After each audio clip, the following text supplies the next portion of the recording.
มาหาลูกอยู่โรงเรียนฟาร์มฝนตกก็ได้แข่งน้ำแกงก็ได้ลุยฝนตกแห้งคุณพากระลินอยู่คุณในครูเพิ่นพากันออกมาลินอยู่นอกพานักเรียนออกมานอกได้ดินน้ำฝนดีใจปัญญังแล้วพากันเปื้อนเพิดแล้วนี่นะ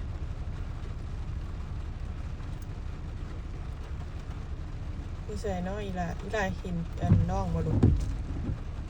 ใส่สุดคือกันเบิดบ่ฮู้ว่าผู้ใดเป็นผู้ใดเอสซาเบลล่าก็เป็นเทอร์น่าจะใส่สุดสีแดง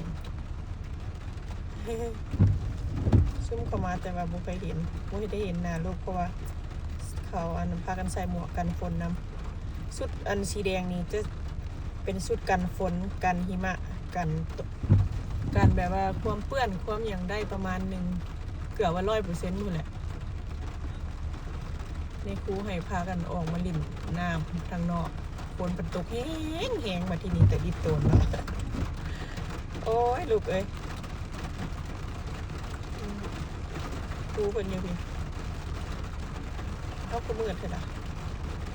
ขึ้นก็มาแล้วมืดเพราะว่าฝนประมาณนี้